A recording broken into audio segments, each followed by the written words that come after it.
pushing northeastwards across England and Scotland through the morning, then a zone of drier and potentially brighter weather before rain returns from the west through the afternoon. It'll be breezy, but not especially windy just yet, and a little milder than it has been as well, with highs of 9 to 16 degrees. But during Friday night, this area of low pressure is going to deepen. Now, there is still some uncertainty about the exact shape and position of the low, but notice a lot of white lines on this chart. Some of us could have some very windy weather indeed on Saturday. Bands of rain also spiralling around the low. Now, in the centre of the area of low pressure, there is likely to be some drier weather and potentially lighter winds. But across the north of Scotland and particularly the southern half of England and South Wales, the potential for some really strong and gusty winds could be gusts of 70 miles per hour or more in the south. So we'll have to keep a close eye on that. Highs of around 11 to 13 degrees. But it does look like Sunday should be a little calmer.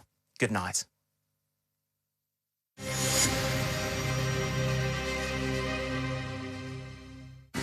The money you raise really does help change children's lives in your local area. So get together and help children in need. Get your supporter kit today. Where do I begin? The BBC used to be the bastion of what's good and wholesome and British, especially in relation to the language that we utilise. I stumbled across a show called Man Like Mobeen. Apparently gives us an insight into the working class life of a Muslim fellow trying to escape a life of crime. The way they speak, the vernacular they utilise. Wah-wah-wah-wah-gwan. I believe that's what he said. Gally, I love you, back off. Brook it up now. I don't like that kind of business whatsoever. And oh my goodness, people just do nothing. And one of the main characters, a gentleman called Shabadi G, clearly not here legally. They spend the entire 22 minutes saying things like, is it? Is it? Is it, bruv? I don't know. Is it? You tell me, you idiots. Disgraceful.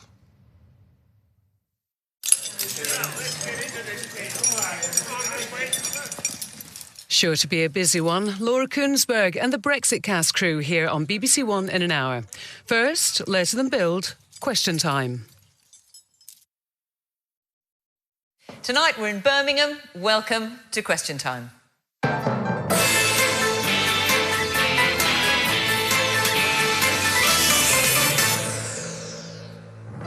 On tonight's panel, Paul Scully, Deputy Chairman of the Conservative Party, an MP since 2015 and a campaigner for Brexit in the 2016 referendum.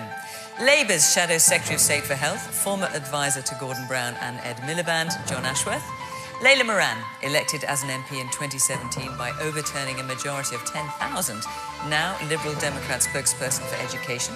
First Vice President of the European Parliament and an MEP for Fine Gael, Mairead McGuinness.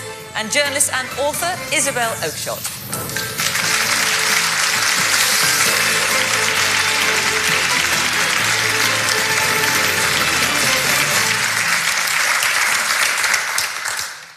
Welcome on this Halloween night to our panel, to our audience here, and of course you at home. Join in the conversation. You can argue along in the usual fashion using hashtag BBCQT on Facebook, on Instagram and on Twitter. Right, let's get started with our first question tonight, which is from Fiona Murray. Can a general election solve the Brexit crisis? Well, Mairead, we've got you here on the programme tonight. I mean, it's the 31st of October. I guess you thought you'd be talking about something else, like we were going to be out. Goodbye, Britain. Well, I think that's why I was invited to be on this programme, because we're always glad to have you, Mairead. The invitation came before there was talk of an election. So, yes, I think we had all anticipated that this would be, if you like, Brexit Day. I think your question about how a general election can solve it, I suppose there's been 3 years where there has been no solution, but I think we're closer to getting a resolution. From a European Parliament point of view and the European Union, we would like to move on. We would like to get to the next phase of this. I'm not sure how an election will turn out. So do you think it will solve the Brexit crisis? That's the question. Well, we've had an election in the past that didn't. It exacerbated the problem to some extent. So I'm not sure what will happen this time. And I think it's too early. The campaign hasn't started. We knew there would be an election. I think Boris Johnson was looking for that. I think it is interesting, though, that the withdrawal agreement got through a first stage in the House of Commons. So that was the first time we saw that there was some progress. I think the fact that we're going to move into 2020 and Brexit is not finished is quite extraordinary. And I think as an audience, you must find that extraordinary, whichever way you voted. That, you know, imagine 2016 and 2020. So, Marie, can I ask you, were you surprised in the EU that Boris Johnson didn't push on with his withdrawal?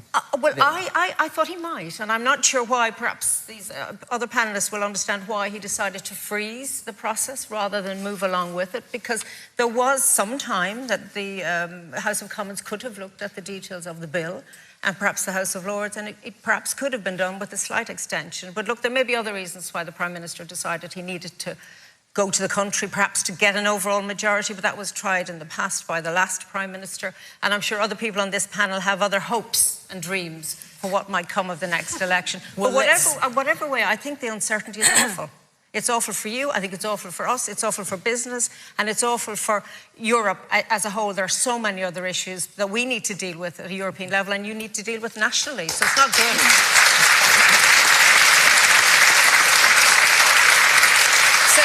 Laila Moran, the Lib Dems are pushing for this election at the back end of last week. This is clearly something you want to happen, presumably before revoke Article 50 could possibly become something that is obsolete if the election doesn't go your way. Indeed. So we really wanted... That was a solitary and rather pathetic answer, I may say. We really wanted... Actually, the cleaner way to have done this would have been to put the Brexit deal in a referendum back to the people and ask them if that's what they wanted.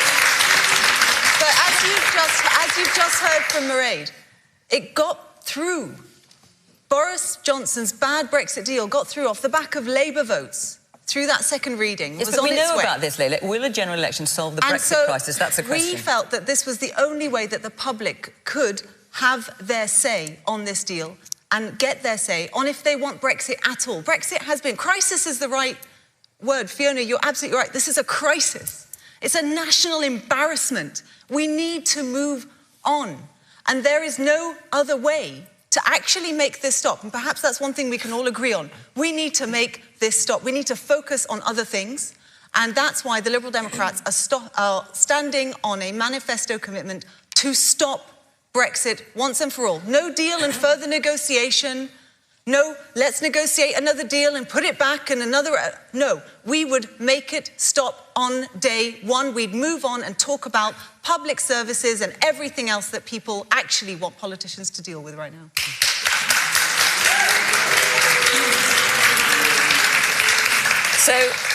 So John, for Labour, I mean, I didn't get the impression that Labour was desperately keen to come to the general election. We're keen for an election. When you look, when you say you're keen now, do you think it will solve the Brexit crisis? I tell you, when there's 4.5 million people on the waiting list and over 600,000 waiting beyond 18 weeks for treatment, we're desperately keen for a general election. So you weren't bounced into it by the Lib Dems, the SNP calling for it before you? No, we've been calling for a general election. No, but I mean, once the EU had made the decision about the extension. Times. But to answer Fiona's question, can this general election solve the Brexit crisis? Well, it has to. Because today we were supposed to leave the European Union. Boris Johnson promised us that on the 31st of October we would leave the EU, do or die. He said he would rather die in a ditch than not leave. Well, I've not noticed if he's in a ditch or not tonight. Well, actually, we haven't seen the last few hours. Boris Johnson has failed on his solemn pledge to the British people. So we do need a general election, and in that general election, I'm sorry, I don't think it's democratic just to cancel Brexit. I voted Remain as well, but I don't think you can just say, oh, we'll cancel it. I think the democratic thing to do is put it back to you guys, is put it back to the British people and give you a referendum. Fiona, you asked this question. Do you think a general election is the way to solve the Brexit crisis? No, I don't. And for one thing, what happens if we have a hung parliament? Where does that leave us? What happens then? And I agree entirely with what Mairead was saying about the fact that Boris didn't need to call a general election at the moment because he'd got the Withdrawal Act through the second reading. So why did he call a general election for December? Just before Christmas. We don't want to be thinking about a flipping general election. We want to be getting out and buying our Christmas presents. So Paul Scully, why didn't Boris Johnson stick with trying to get withdrawal? Particularly given that during the leadership campaign, Boris Johnson said it would be the height of folly to have an election before Brexit. Because we are where we are, where we're in a situation where Boris has tried to inject some positivity, some energy, some enthusiasm into this whole debate. And I think whatever you think about Boris, whatever you think about the direction he's taken, you cannot fail to see that he has a sense of direction.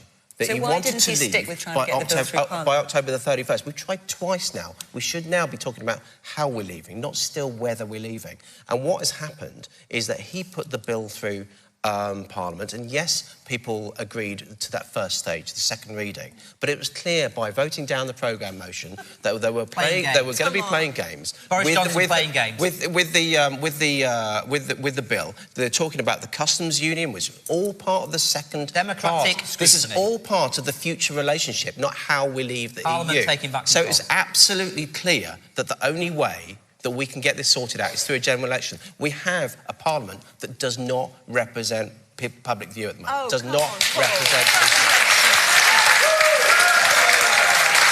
Isabel.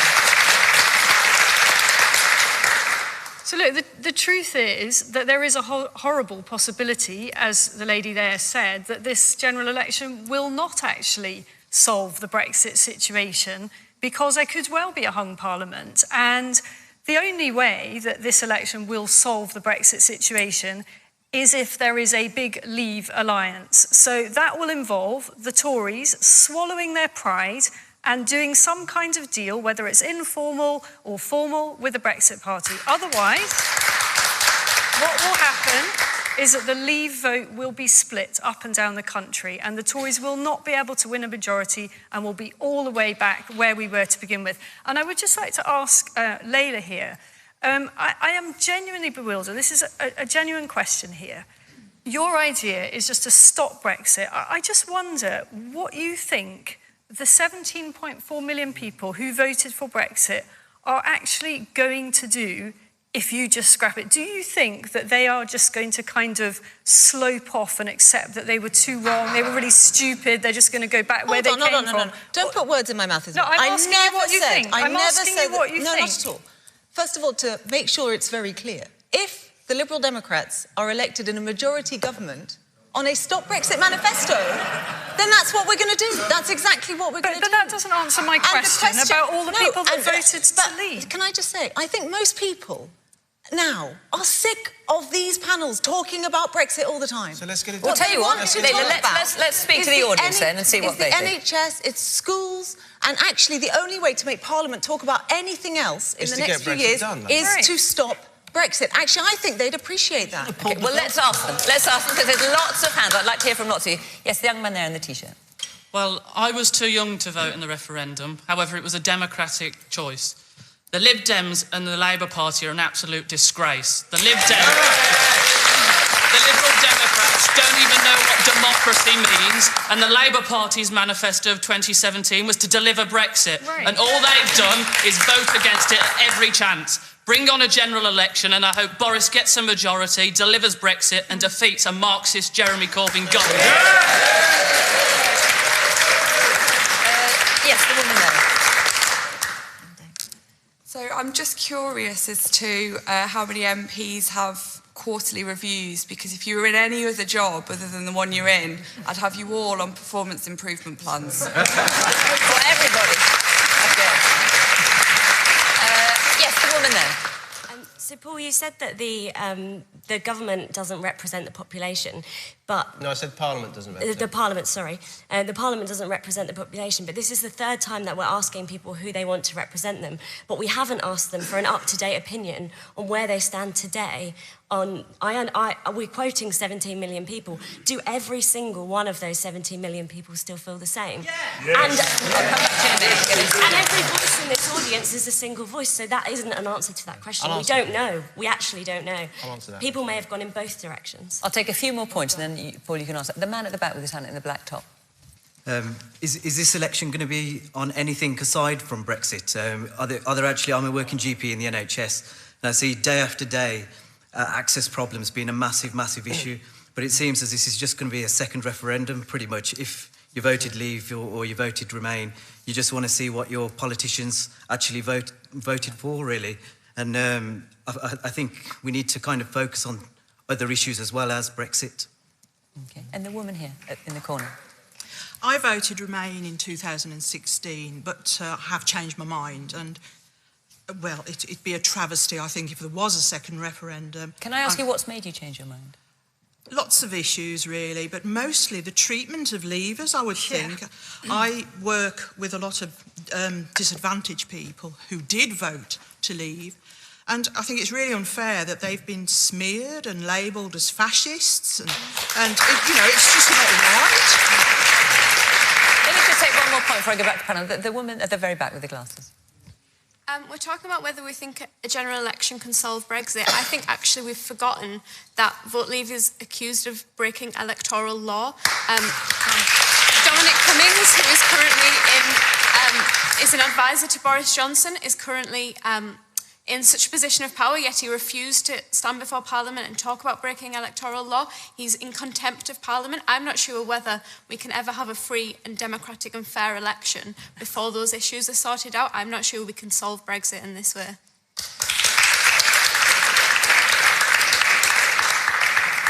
I think when it comes to the Leave EU campaign, they, as far as I remember, they were cleared of a number of things, actually. So I'm not entirely sure that you're right about that. Yeah. They were accused of overspending, and they spent money on. But no criminal charges were brought in the end, were they? Absolutely not. No criminal charges were brought against the Leave EU campaign. I think you'll find some Remain groups were fined as well by the Electoral Commission. Absolutely. The vast majority of allegations about both the Leave campaigns were proved to be completely unfounded. This was propaganda, and the Electoral Commission, which is highly biased, refused to investigate the other side to the extent it investigated. Well, I'm not sure they'd agree they're highly biased either. But anyway, I'm going to take a couple of points before I go back to the panel. Yes, the man in the yellow shirt at the very back. OK, so I voted for Jonathan's party, Labour, in 2017 under the premise that they'd respect and support the outcome of the 2016 referendum. Since then, I can't believe you have the absolute audacity to sit there and criticise Boris when he's actually made an effort to get us out and respect what we voted for. I mean, you have sold... It's almost like you've got a case of Remainer amnesia. You've sold your soul out to the Liberal elite. And the irony is, a lot of them aren't very satisfied with you either. They're going towards Labour and the Lib Dems. So actually, people up and down this country tonight are going trick-or-treating. I really hope that you don't fool people the second time round. And I hope that the latest poll readings give you a Halloween fright. And let me just say one last thing. The woman sitting next to you. Yes, the woman sitting next to you there. I personally think that a general election won't solve the problem of Brexit, and that we should put it back into the hands of the people. Because as part of the almost... So you want another referendum? Yes. I want another referendum because I, as part of the almost 1 million young people who were born between 1998 and 2001 who can now vote, want a say in something that's going to impact the rest of my life. Well, John, Paul, you've both got points you need to come back to. John, do you want to start? I don't think democracy is something to be scared of, and ultimately the people should decide. This is one of the biggest questions facing the country. They have done, Jonathan, they have done. I know, but some people thought we would leave with a no deal. So the Brexit Party and Nigel Farage say we should have a clean break, a World Trade Organisation no deal. Boris Johnson is putting forward a deal which we don't agree with, and the gentleman here in the T-shirt who, I respect the way in which you put your views in a very forthright way. We did say in our manifesto that we respected the result, but we couldn't support a damaging no-deal Brexit, nor could we support a Brexit which undermines workplace rights and environmental standards. And I'm afraid that's what Boris Johnson's deal does. The Tory party, by the way, is playing games. Boris Johnson's deal got through its first stage in Parliament, and then Boris Johnson pulled the bill and refused to negotiate in Parliament with the other parties about getting a sensible timetable. So Boris Johnson's Tory party is playing games with Brexit as well, I'm afraid. And can I just ask you, because Donald Trump decided to weigh in this evening into the election, as I'm sure you've heard of it. Yes, he was talking also about Jeremy Corbyn and saying that he would be bad for the country. Look. Donald Trump. Did you think that was an endorsement? No, Donald Trump tonight has endorsed Boris Johnson. The reason Donald Trump tonight has endorsed Boris Johnson is because he knows if he gets a trade deal with Boris Johnson, the NHS will be put up for sale in that trade deal.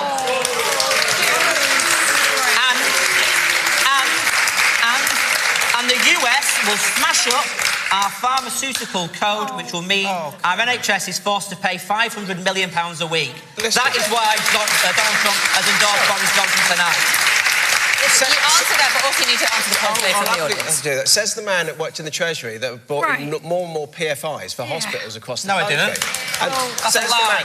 We actually sit there. You can't sit there seriously saying that we're going to do a trade deal with this country that's going to mean we pay more for goods, not less. That's pay more for pharmaceuticals. That's £500 million or more. The whole point about trade deals is that it's better for our economy. I don't think you understand. So why does Donald Trump say that we're not interested in your NHS? Why does Boris? Why does Matt Hancock says the NHS is not for sale? So what we have done this week, we have spoken to a US pharmaceutical company, and what we've got them to do finally is to get access for those living with cystic fibrosis, life-saving drugs with Orkambi and things after that. That is only by speaking to US pharmaceutical companies, so finally we can actually save people's lives.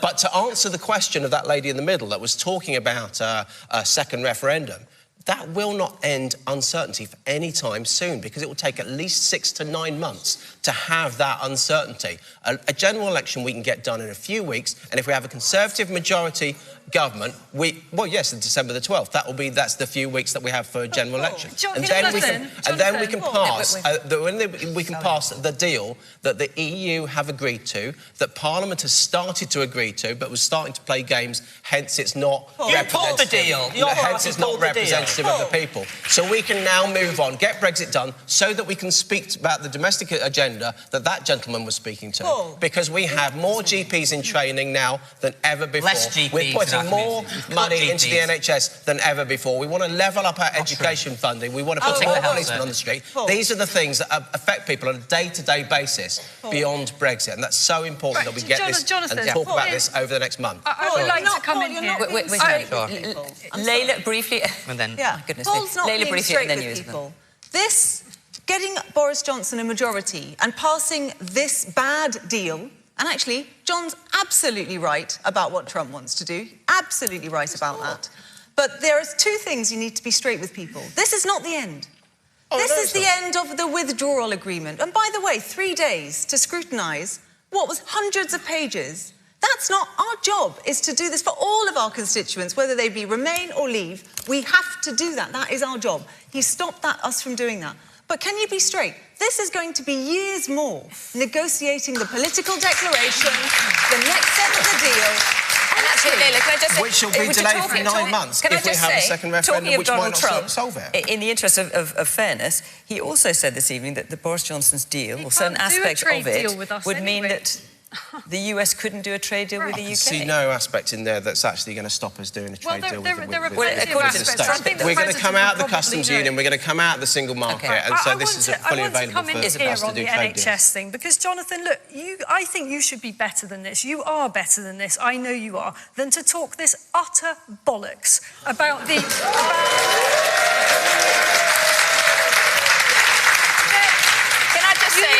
In my brief tenure question time, that's now the second time that word's been used. Well, you know perfectly well that there is no question of the NHS being sold off to the US. You know that perfectly well. You also know that there are multiple American companies already involved in the delivery of NHS services. And frankly, most patients don't really care ultimately which company delivers which services. They just want good care. Can I respond to your... Can I get the word? Very briefly, John.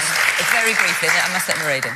This is about pharmaceutical companies, and the US pharmaceuticals have said they want access to our markets, and they want to force our NHS to pay more for the medicines that they manufacture. Do you know what? And it will double the NHS medicine bill. It will double the NHS medicine bill, and it will mean £500 million a week leaving our NHS and going to big US pharmaceuticals. That is why government trade officials were meeting US pharmaceutical companies as recently as this August. The NHS is for sale, and this general election is about saving the NHS.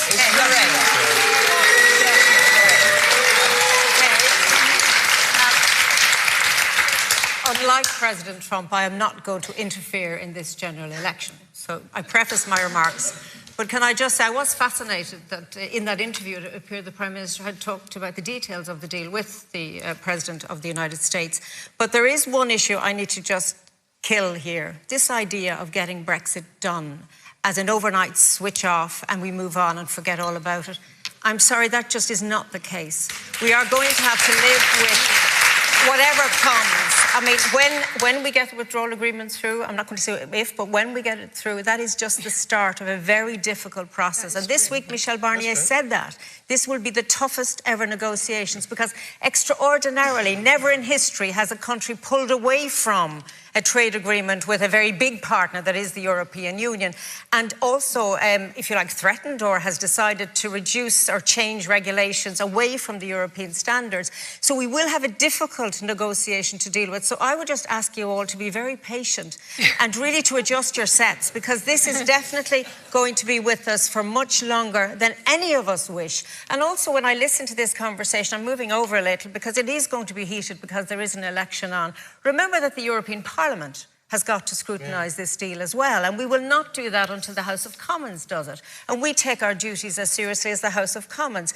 So really, I mean, it isn't for me, but I do think whatever comes of an election, Brexit is there. It's hung over all our heads since 2016. It will continue to do that in whatever form it takes until we get to a place where we have this new relationship developed post-Brexit, which I hope is close, but one never knows. But and it's not certain. I'm sure you'll agree that at least at that point, by taking back our laws, by being able to do trade deals and getting the US with Trump, we'll at least be talking about how we're leaving, not whether we're leaving, not rehashing the same argument we've had for 3.5 years, which has been stymieing This is the Parliament. second time that the European Union has negotiated a withdrawal agreement, and this is it. I mean, we did go back and reopen. It was around Northern Ireland, which is a sensitive issue, of course, for Ireland and the constituency I represent. But I think that the idea of it being done, I would worry that you rather could get done by Brexit. I think you have to be very careful about this, because this is a very big issue, not just for the UK, but also for the European Union. I would love your politics to settle down. And I do get a bit concerned when I hear politicians say, well, we need to deal with all the domestic things that we haven't been able to do because of Europe. And that is just not simply true. I mean, domestic issues are dealt with in all member states, but we try to deal with other issues collectively. So please be warned, I don't want this and I don't wish this, but Brexit is a long-term issue because we have to form a new relationship, unless, of course, something dramatic happens in the election campaign. So there's something to look forward to, everybody. I'm going to take another question, but before I do, I just want to tell you that next week we will be in Glasgow. And if you'd like to be in the audience, call 0330 123 9988 or go to the Question Time website and you can follow the instructions there. Well, let's take a question now from Kate McGowan. Is UK politics no longer a safe space for women?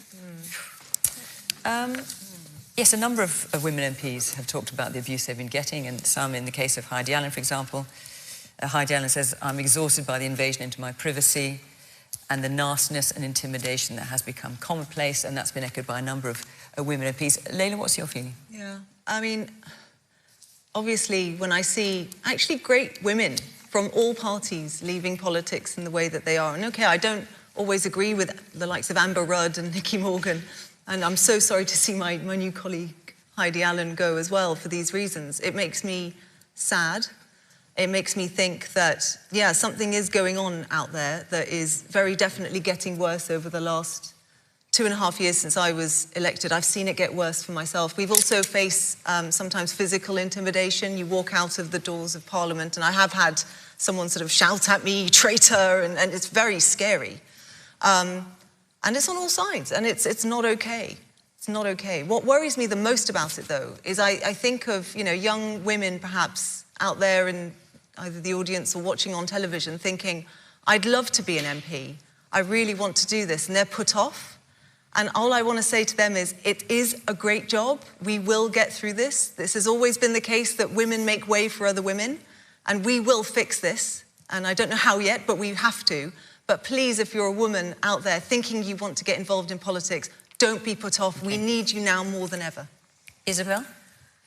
Is it a safe place? And if it isn't, who's to blame? I really don't like the expression about safe spaces. I feel that politics has always been rough and tough. It's a brutal game. But, you know, look, this isn't just about women parliamentarians. You know, female journalists, I don't want to make this about me because it isn't, but all of us that are involved in this debate find it very difficult. It is really horrible. I mean, after this show, I will be bombarded with hate mail. It happens every time. It's deeply unpleasant. The trolling that you get on social media is hideous. You know, we basically don't look at it because it is so traumatizing, really. And it is awful that the debate has been kind of brutalised in this way, and I wish it wasn't like that. Why do you think that's happening? But I think for parliamentarians, I hope that good, effective female MPs won't walk away like this. You've got to continue to believe that the good you can do as an MP outweighs whatever kind of suffering that you might have about being called names. Well, it's more than that for some MPs. It's death threats. It's saying to MPs, we know where your children are. I mean, MPs feeling they have to carry out a lot. I mean, why do you think it's happening? I think that it is partly a Brexit. I mean, these are old arguments. Social media, of course, where people, most of the nasty stuff I get comes from anonymous people who take a lot of trouble. They go to a lot of trouble to make it difficult to track them down. And I also think that Brexit has been incredibly polarising. And there are a lot of people out there who feel incredibly let down by our parliamentarians. And I have to say to you, Layla, if you just decided to overturn Brexit, I think it would get worse. I really do. But we also heard, I honestly think... Yeah, I want to hear from the audience, so very briefly. Just very briefly, I think we just all have to be very mindful of what we say. We heard that if you didn't leave by the 31st of October, there'd be rioting, you know? And I think every time that you hear a politician raise that kind of level, and we heard it from the Prime Minister, you know, calling Paula Sherriff, my friend in the House, a Labour Party politician, standing up and saying, you know, I'm being called a traitor, I'm getting these death threats. They're saying the language you're using to me. And he said, humbug. You know, we have to all mind our language and all be aware that what we say, and in this campaign in particular, I implore other politicians to, you know, tone it down. We lead by example. We've all got an example to set. The woman there in the...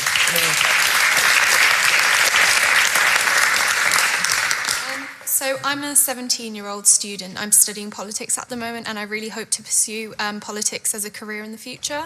And the news about Nicky Morgan this morning actually really broke my heart and really scared me. I think that this issue of, you know, polarisation isn't just because of Brexit. It's actually been around since, you know, even 2010, after contempt for MPs was raised, after, you know, a lot of scandal, essentially. And I think that...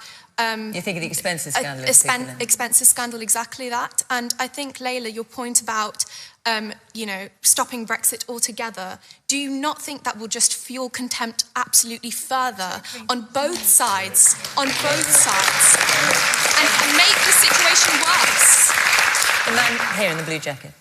Abuse on all sides, whether it's for lady or male MPs, is wrong and it's out of order. However, Parliament itself has got to set the standard. And we can see already from this panel and from the discussions we've heard today that the election process is going to make matters worse. You've got to set a better standard to the citizens you're supposed to support.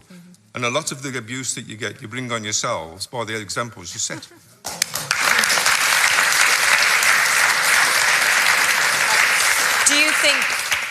Do you think Boris Johnson has been setting a good example?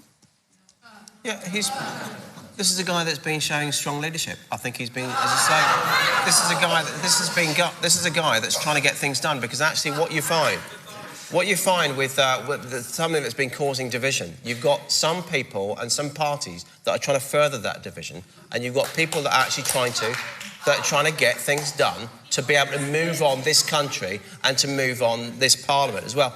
And I tell you what, I see the frustration in this room, I see the frustration outside this room, and I share it.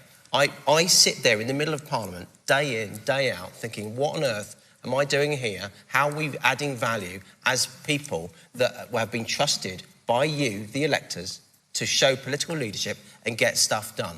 Boris is actually trying to do that, but then you have one party that's trying to revoke Article 50, as you've heard. You've had another party that's actually trying to say they're going to get a third deal and then campaign against that deal in the second referendum, which is going to take months. This is just sheer madness when we've actually got to move things on.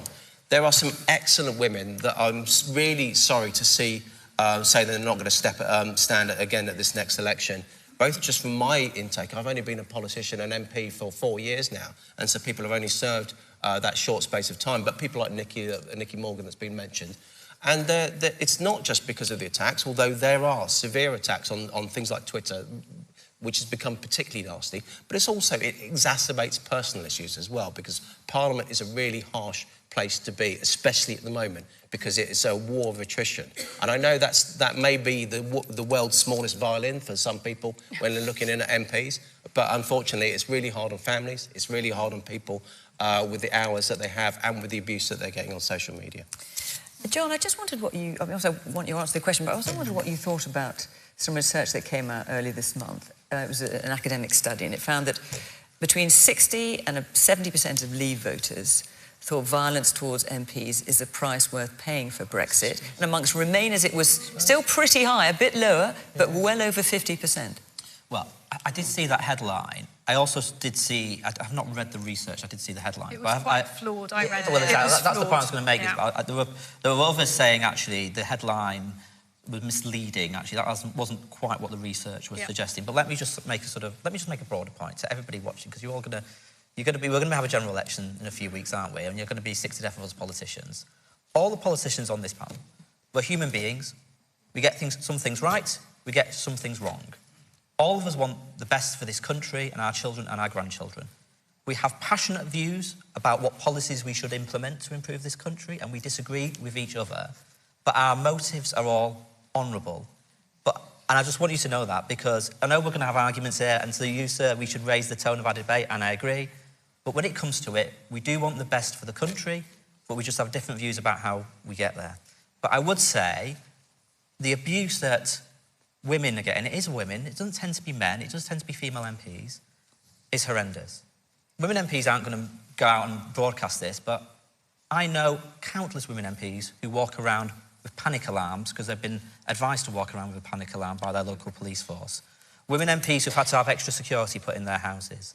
I've seen Diane Abbott gets horrendous racist abuse. My friend Luciana Berger gets horrendous anti-Semitic abuse on social media. This has got to stop.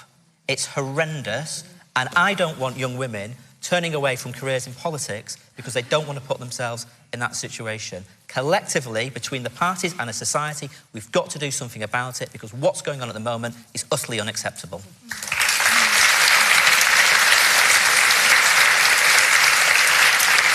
I'll come to you in a moment, Marie. Yes, the woman there in the middle at the back. Is that me? Yeah. I just want to know, how is comparing a woman in a burqa to a letterbox showing strong leadership? You say we have to lead by example, leaders have to lead by example. How is that showing a good example? I am a teacher of politics, and I couldn't justify that to my class.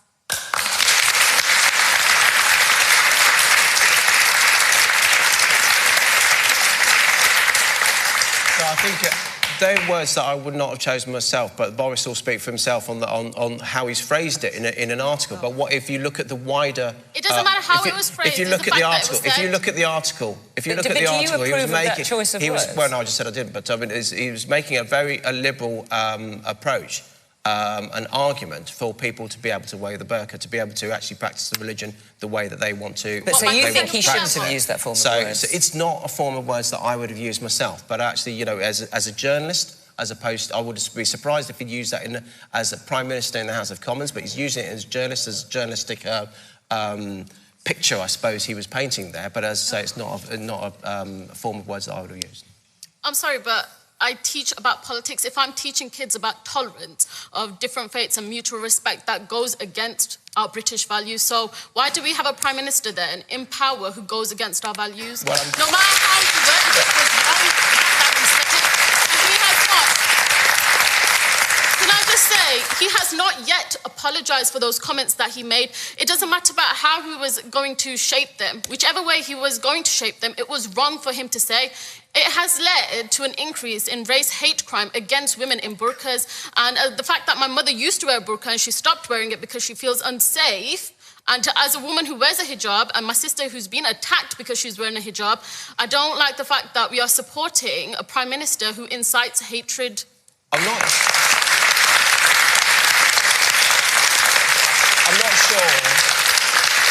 I'm not sure your evidence for actually that a single article is raising a hate crime across this country. But you know, he was making a liberal view for actually why people, women, should be able to wear a burqa, a hijab, a niqab, whilst walking the streets of this country and feeling safe and being able to practice their religion. That was the heart of the article. But a lot of people haven't read the full article. They've actually pulled the headlines out of what they want to pull out because of the narrative that has been placed on there. So are they wrong to be offended? I think it's perfectly fair for someone to feel offended by those words. Don't you think they have a right to feel offended? Unbelievable. What do you make of all this? Well, I know lots of people in the House of Commons, and I think a lot of people are very stressed and are distressed by what is happening. And I know women in particular are taking the brunt of the attacks. And I think it is very sad, as this young woman said. I think it's happening across politics generally. And it's happening because today you're not allowed to be uncertain. You have to be for it or against it. You have to, it's black or it's white, which is never. So the centre ground is almost, if I'm in the centre ground, so I'm regarded as weak because I might consider things and I might change my mind. Where is the room for politics to sit down where we might differ on issues, but we sit in a room and we say, you know, let's come together on this, find a consensus. It's how Europe works, and it works particularly well because nobody wins and nobody loses. And what really saddens me, and I've been in this studio, this is my third time here, and what saddens me, and you're a great audience because I say that first before I say what I'm going to say, is that you are as divided today as the first time I was in this studio, as a population, as a society. And I think that's very stressful on the society and very damaging because normally we've had referendum in Ireland and we've had them twice, by the way, and nobody, you know, we worked on it.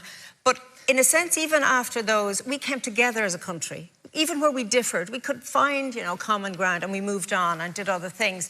I find that in the United Kingdom, people are not moving on from the vote. People are either entrenched in their positions or angry because there isn't Brexit or wanting a clean Brexit or whatever sort of Brexit. And I think you need to come together as a country. I think you really need to try and find a way to, or you need mediation or something to bring you together. And I fear that this election... Marriage guidance. Yeah, exactly. I'll do it. But I fear that this election will not allow that space. And I hope that maybe on December the 12th that there will be a coming together afterwards.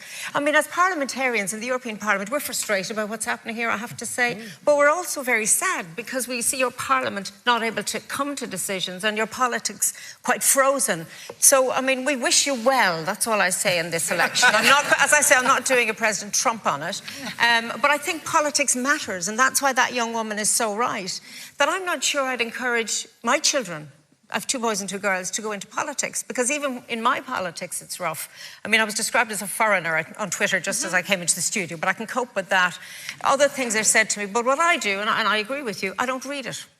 I know it's going to be awful, so why read it? So whatever you're saying about me, stop, because I won't read it. Don't waste your time. Just don't bother. Let's take another question from Ishfaq Hussain. Should the London Fire Chief be allowed to retire with a £2 million pension in the wake of the damning Grenfell report? No. So the London Fire Chief was Danny Cotton, who came in for some personal criticism in the first report from the Grenfell inquiry, and the London Fire Brigade came in for a degree of criticism as well. John? Well, first of all, the Grenfell fire was an absolutely devastating, unspeakable, heartbreaking tragedy. Actually, I was on Question Time the week of the Grenfell fire, and I remember it well, and I remember the sheer sense of shock, but also anger that there was about that something like this had been allowed to happen. There was a suspicion that it was avoidable, and I think that's what the report confirms, that the loss of life, the 72 people who lost their lives, that was avoidable. There was a suspicion that action was never taken on time on the cladding, and I think that's been pretty much confirmed now. I don't think we need to get involved in taking away this gentleman's pension. It's Danny Cotton, she's a woman. Sorry, her pension allowances. But I do think we need to have a proper debate as to why the sort of so-called stay-put policy was still in place, when we were told there was going to be a proper inquiry into the stay-put policy. We need to understand what the implications are for that policy going forward. We've also got to wait for the second half of this. The inquiry's called for an end to the stay-put. Well, we've got to understand what the government are going to. Oh, well, I know we're about to go into a general election campaign, but why the government hadn't implemented that earlier, because there was an inquiry after the other tragedies that we'd seen in other parts of the country, which suggested that the stay-put policy should have been reformed. So I don't understand why those policies were not changed. But we also need to understand why some of the action that we were promised on retrofitting of sprinklers still hasn't happened, why some of the action that we were promised on removing cladding still hasn't happened. There are buildings here in Birmingham, for example, with some of this cladding. The Birmingham City Council is still waiting for the money to apply the relevant retrofitting of sprinklers, which were promised by the government.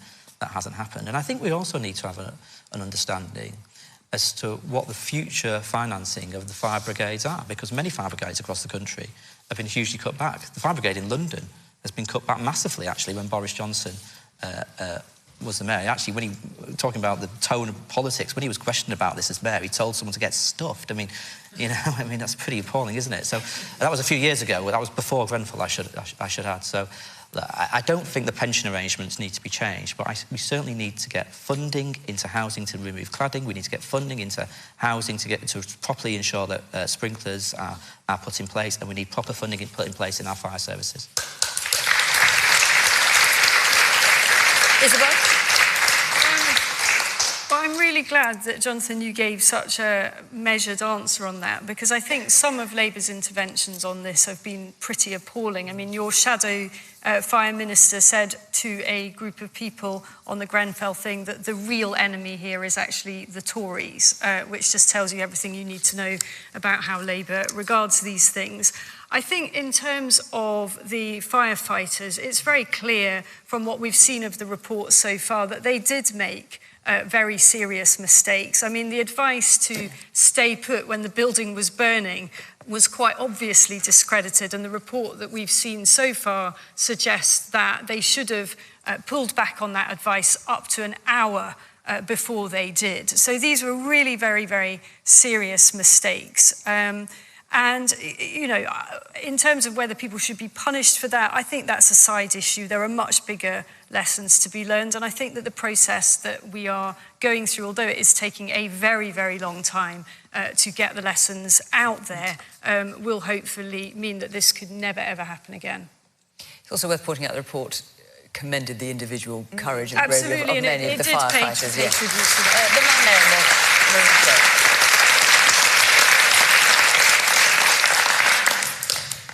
Just coming back to the original question, should the fire chief lose their pension? I don't think so. Out of all the things that could have prevented a tragedy or changed the outcome, I don't think it's decisions of Danny Cotton, which could have made the biggest difference. I work in emergency services myself, and when the chips are down and we're making decisions quickly, it's always easy to look back on them and criticise them with hindsight, 20/20 vision. The man in the grey jacket and the red shirt. Years ago, when things went wrong, even though it wasn't the responsibility of cabinet ministers, they used to fall on their sword because they were in the senior position in government. In the case of the gentleman's question for the fire chief, she, like so many others, parliamentarians across both sides of the House at the moment, abdicate their responsibilities to the British people and don't resign when they should do. I mean, she has said that she's staying on to see through the changes. That's the reason she said she's staying in. For 6 months. What was she doing 6 months? No. The man at the back there. Just as a quick moment, I can't believe the Conservative MPs on the back benches, first of all, were laughing at the Jeremy Corbyn green tie for the victims of Grenfell yesterday. That's one thing.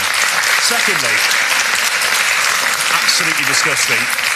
John, also as well, when you say about people shouldn't lose their pension, I'm not going to lie, in a job that I do, if I end up basically having people die on my watch, then I think I would be sacked and lose my pension as well. What job do you do? I work in communications, the emergency services, and people in that aspect, if people were to die on basically on the decision that I made, I'm pretty sure that I would be taken into a tribunal and probably lose my pension as well. So just because that they're at the top of an organisation, admittedly making extremely difficult decisions, doesn't mean that they shouldn't pay a price for it if people die. Like, let's not forget how many people died in this incident. It's disgusting. Let me just take one more question before I go back to the panel. Yes, the woman in the green top there. I feel very uncomfortable with all the blame being on the fire service when there weren't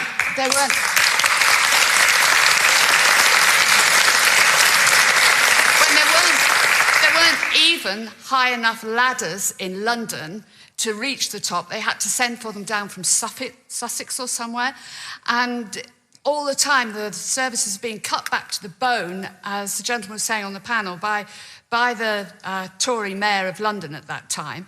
And the brave men and women of the fire service are blamed for something when really the government should examine themselves. Marie, you've been watching this from afar. Oh, yeah, I mean, I think this is a tragedy that we all watched in her, and I'm conscious that there might be family members watching this programme, and our heart goes out to them. They will never recover from it. And the fact that the cladding, I mean, I can still see the fire as it happened. I mean, the question of the pension, I'm not sure. I mean, will it help?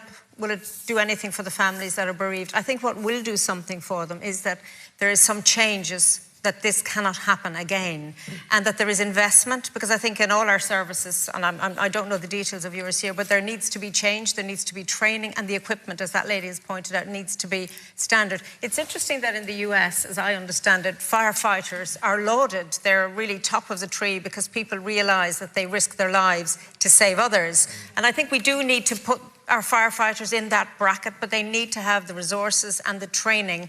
And, you know, again, going back to the families, it must be horrific for them to even listen to this report. And I think they've had such dignity in how they've dealt with it. And you just hope that they will just manage to survive and lift their hearts again, because it is awful when somebody dies in a tragedy like this. And it's one of the things, and I suppose after my tirade of people not being united, I think, in fact, on those tragic moments, the country does unite, and the people do come together because they see their brothers and sisters suffering in a terrible way. Elena.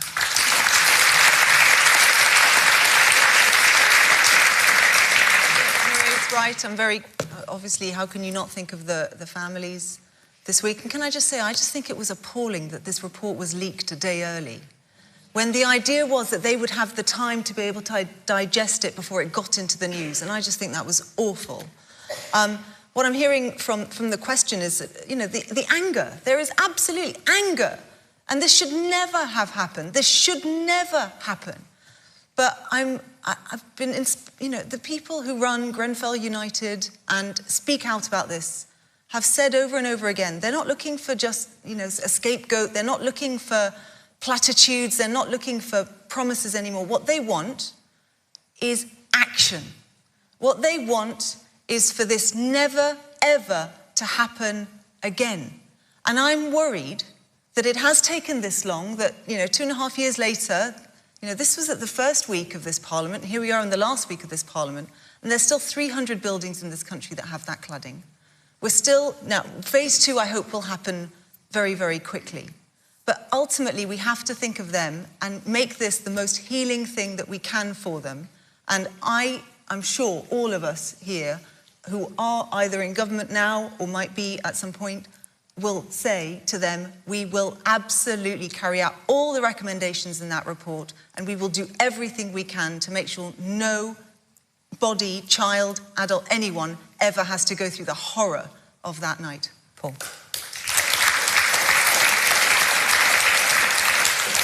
I'm a London MP. I go past Grenfell many, many times, and it really is a monument to the tragedy that happened. I've met a number of people from Grenfell United.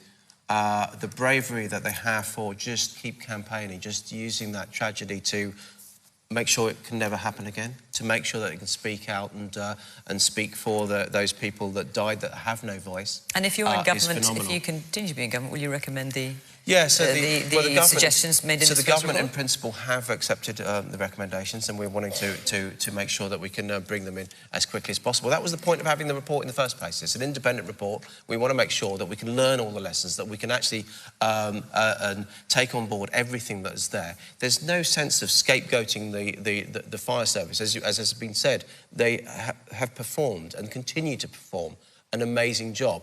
There were clear things that were outlined in that report where there was some failures in decision-making which we need to make sure that we can improve on. I've had 2 fires in flats in my constituency just in the last year alone. One in a tower block, and I saw the emergency services, and it was a clad tower block. The emergency services, the way that they responded post-Grenfell, using some of the learning already. And then just last month, you may have remembered in Worcester Park, that there was a smaller block, that burnt down in 20 minutes. There's no way it should have burnt down that quickly, and there's an investigation going on at that moment. And that was something that, fortunately, there was no one killed.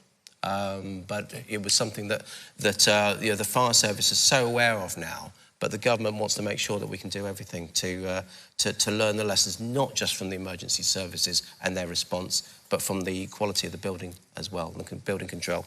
Which, of course, will be the subject of the second report. We've just got 5 minutes left now. I'm just going to squeeze in one last question, if I may, which is from Melissa Danks. If Nelson Mandela could shake the hand of F.W. de Klerk, when is it ever acceptable to refuse a similar gesture between civilised people in the public eye? So, Melissa, I assume you're referring to Sajid Javid, the Chancellor, of course, who's been talking about the fact that Hugh Grant refused to shake his hand at an event earlier on, when Sajid Javid said, "Lovely to meet you." So he's been very cross about that. Isabel? I've had the misfortune to have encounters with Hugh Grant, funnily enough, at the... He speaks so highly of you, Isabel. Funnily enough, at a Lib Dem conference many years ago. He's an incredibly rude man. And I don't think it was acceptable to behave the way he did. I mean, you know, there are ways of handling this. I remember this happening, I think, to David Cameron at some EU summit, and he stuck out his hand, and whoever it was, I think it was maybe Francois Hollande or someone like that, wouldn't shake it back, and Cameron just sauntered past and patted him on the back, and he kind of carried it off in style. So, look, this is bad manners, but there are ways of styling it out. Styling it out. John? I mean, I think it is rude and bad manners. Look, we're going to go into a divisive general election campaign. I'm going to be having a go at my Tory opponents about the NHS, about school cuts, about police cuts. You can feel free to shake hands now. But at the end of it, I will shake my Tory opponent's hand, because we've got to have a bit more decency in public life and politics, haven't we? Do you want to do it now? Come on. Let's all shake hands. Mairead? I mean, is there anyone whose hands you wouldn't shake, on principle? I've met people who will not shake hands for religious reasons, so I've had to deal with that. I think, you know, in a way, it's rude not to shake hands, but if somebody wants to make a point, and that's how they make it, so be it. But I know that in the next few weeks, you're going to be shaking a lot of hands, and there will be people who won't want to shake your hand, because they won't vote for you. That's just the way it is. We've all experienced that. So you have to just be able to live with it. I wouldn't mind if Hugh Grant shook my hand. You wouldn't mind? I wouldn't mind if you shook my hand either, but there we are. I said it first. One with the red hair. Isn't this just indicative of how childish our politics has got? Should we be looking at people as people rather than just the things? They're not just one issue people. We have a whole range of things that we think, so instead of just looking at that one thing, this is where we need to communicate, and we need to be talking to people about everything they believe in and seeing each other as people and treating them as such instead of this childish school ground politics that we seem to have got into. So Hugh Grant was saying, in the interest of fairness, that he wouldn't shake Javid's hand because Sajid Javid was rude and dismissive to the victims of press abuse when he was culture secretary. That's what Hugh Grant said in his defence. Yes, the woman there with her hand up. Surely there's bigger things to worry about other than just whether someone's willing to shake your hand. Like, maybe think about something like the B word, Brexit. Well, the NHS. I mentioned simply because the Chancellor was clearly rather upset by it. Leila, we've only got a couple of minutes left. Yeah, no, I mean, look, I quite often, I'm saying, shake my hand, and sometimes you get people, as Mairead said, who don't always want to. I do agree, though, that we need to see each other as people a bit more.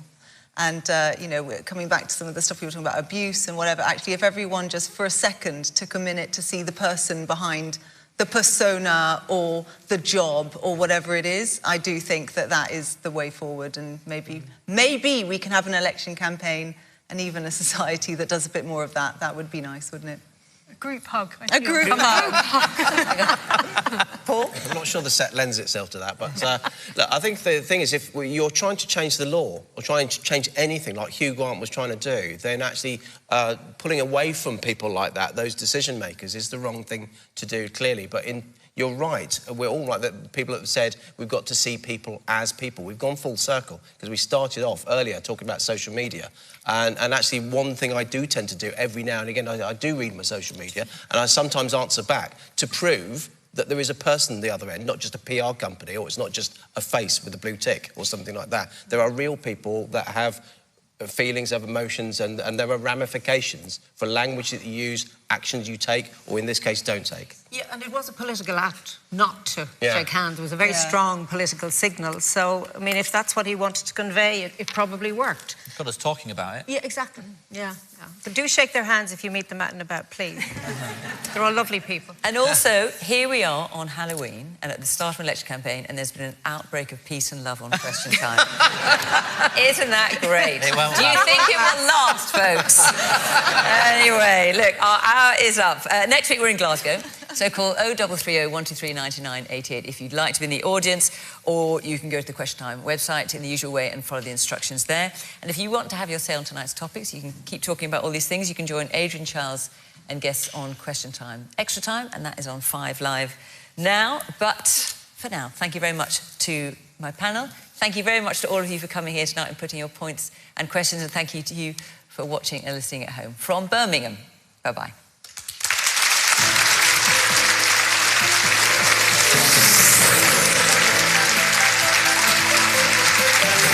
Next, Brexitcast. Just before that this Halloween night, a taste of one of the most terrifying stories ever told. Coming soon to BBC One, steel yourself to meet Dracula.